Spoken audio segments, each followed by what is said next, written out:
Bonjour à tous, soyez les bienvenus sur West Armenian TV, les titres principaux d'aujourd'hui. Le 110e anniversaire de la bataille héroïque du Moussader a été célébré à Los Angeles. Franck Pallon, j'ai reçu une réponse du département d'État américain concernant le droit au retour des Arméniens d'Artsakh. Comment c'est arrivé? Une rencontre de commémoration et de réinterprétation. Ils disent que vous devez partir. Installation documentaire sur la tragédie de l'Artsakh à Yerevan.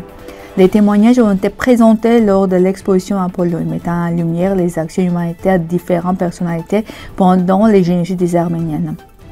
L'exposition Modèle d'église arménienne d'Enjidjian a été inaugurée. Artaches Kartashian, modèle de machiniste, devenu directeur du Matenadara Noubarien à Paris. Nous ouvrons pour que les langues cohabitent et s'enrichissent mutuellement.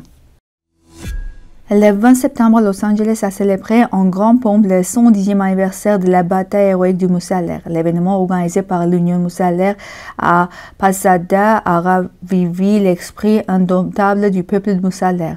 Le docteur Verham Shemassian a présenté l'histoire de cette bataille héroïque et le destin futur du peuple Moussaler, tandis que l'archevêque Keram Kesherian, primat du diocèse d'Amérique occidentale, a appelé à préserver cet esprit au fil des générations. La célébration agrémenté de harissons, de chants et de danses, a rassemblé plus de 300 participants. Le député américain Franck Pallon a déclaré avoir reçu une réponse du département d'État américain, ce qui selon lui constitue un pas dans la bonne direction.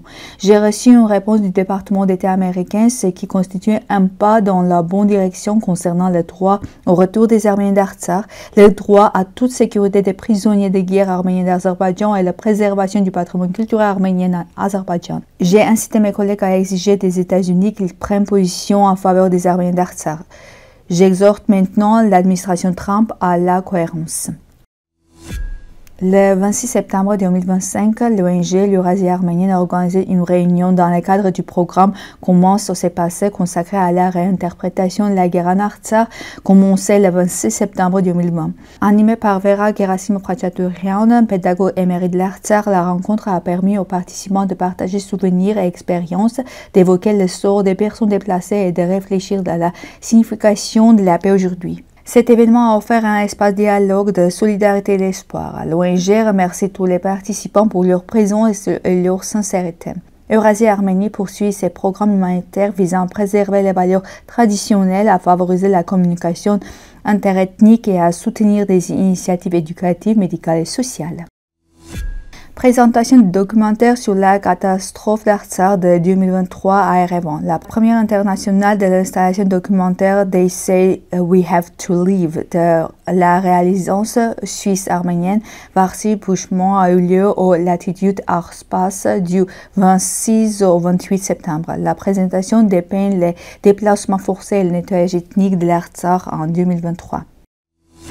Le 27 septembre, l'exposition témoin documentaire Le crime témoin oculaire du génocide des Arméniens a été inaugurée à Katowice, en Pologne, dans le cadre du 4e festival de la culture arménienne consacré au génocide des Arméniens et du 20e anniversaire de la résolution de la Diète de la République de Pologne condamnant le génocide des Arméniens. L'exposition a été préparée en coopération avec l'Institut Musée du génocide des Arméniens dans le cadre des événements du 110e anniversaire du génocide des Arméniens. Elle présente un large éventail de témoignages de missionnaires, médecins, diplomates et militaires, documentant le génocide des Arméniens et en démontrant son ampleur, tout en mettant en lumière les actions humanitaires menées lors de ce terrible crime.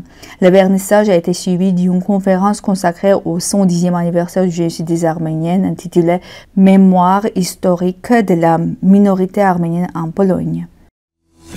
À l'occasion du 200e anniversaire de l'école Méritaritz, l'exposition miniature des églises arméniennes de Tiran Enjidjian s'est tenue à la cathédrale du catholico-arménien de la Sainte Mère de Dieu en présence de la sainteté du patriarche Sahag II, l'archevêque Aram Ateshian, du clergé et de nombreux invités. L'exposition présentait des miniatures des Shmiadzin, Zvartnov, d'Artama et d'autres églises arméniennes. Le père Barton et le révérend Khazarian ont souligné son rôle rôle dans la valorisation du patrimoine spirituel et culturel. Le patriarche a félicité les organisateurs, rappelant que de telles initiatives renforcent l'unité et la vie culturelle du peuple arménien. La visite s'est déroulée dans une ambiance chaleureuse, offrant aux participants l'occasion de découvrir la région arménienne sous un nouveau jour. La vie d'Artaxerxès Carthagien illustre la détermination et le patrimoine arménien. Né en 1906 à Césarée, il émigra en Égypte avec sa famille pendant le génocide arménien. Diplômé du collège Galucien et formé en génie mécanique, il se passionne toutefois pour l'histoire et la bibliothéconomie. Carthagien a écrit de nombreux ouvrages sur les communautés arméniennes d'Égypte, de Soudan, d'Éthiopie, de Syrie, du Liban et de Grèce, contribuant à préserver l'histoire de la diaspora arménienne.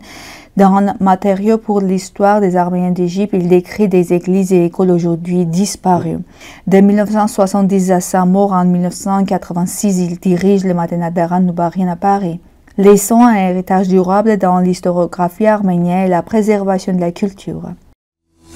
La vie de Tigranakert a ajouté l'arménien et l'azérien aux ses cours de langue, en plus des dialectes kurdes. Ces cours, destinés aux adultes, débuteront en octobre. Zeynep Yas, responsable du département culturel, a déclaré que l'objectif était de préserver la culture multilingue et de perpétuer le patrimoine arménien et azérien.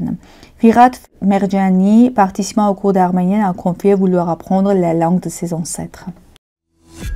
C'est tout pour aujourd'hui. Merci d'être avec nous. Au revoir.